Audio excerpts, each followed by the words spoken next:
40 years ago, The Miracle Worker won the Tony Award for Best Play, and Anne Bancroft took home the Tony for Best Actress. Well, 2 years later, in 1962, she went on to win the Academy Award along with Patty Duke for their work in the film adaptation.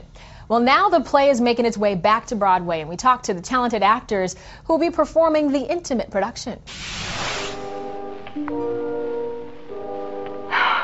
How bright she is. I thought that I knew the play, and probably because I'd seen the film or read it when I was in junior high school, and I realized that this play is quite different than anything that I'd ever seen before in my preconceptions of what the play was. Veteran actor Matthew Modine plays Helen Keller's father in the first Broadway revival of The Miracle Worker. It's a very contemporary story. While the play takes place after the Civil War, and is the story about a young girl who becomes deaf and blind, it's very much a story about a family who's dealing with, an elephant in the room. We all get to do this play that we thought we knew and turns out we don't, and in a way that we want to do it and that brings it rawness and intimacy and power. He shares the stage with an incredibly talented ensemble, including actress Allison Pill, who plays Annie Sullivan. There are so many things that Annie Sullivan did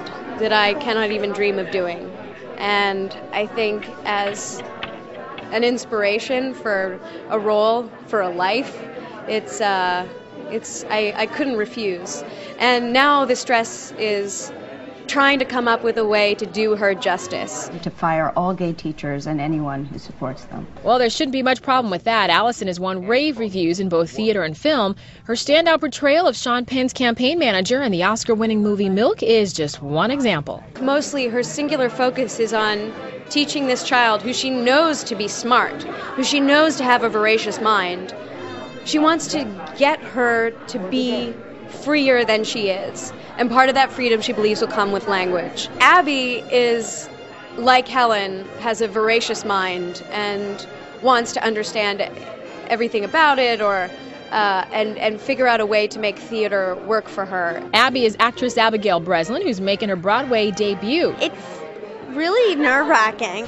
Can I get the waffles and I have a question. What does alimony mean? She was nominated for an Academy Award in Little Miss Sunshine. I read her biography, this kid's biography of her when I was 7, and ever since then I've always wanted to play her, and to get to do it on Broadway. I mean, I'm from New York, so to get to be on Broadway is so exciting. Her talent immeasurable, acting with everything but her voice. She only has one line in the entire play. In the play, it's very physical, so you sort of have to constantly stay in contact with each other, making sure that everybody feels comfortable, and that if this works, this doesn't work. So we've been obviously working a lot together and talking a lot about it. Cancer, it first attacks the bones and then the kidneys. We all know Jennifer Morrison from the hit series House. Now Jennifer's heading to Broadway in the role of Kate Keller, Helen's mother. I'm so excited. I feel like it's not even real still. I feel like I'm still pinching myself.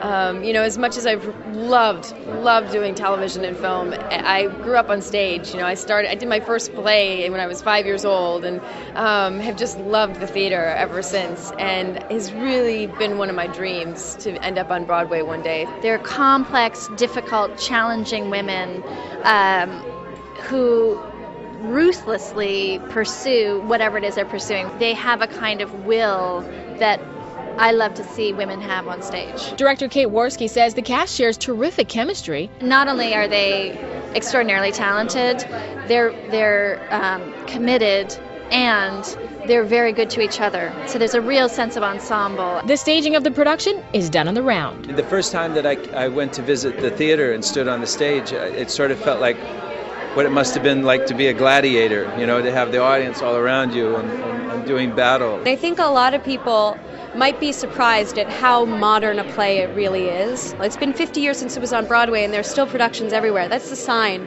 of a great play. Well, previews for The Miracle Worker began February 12th at the Circle in the Square Theater in New York.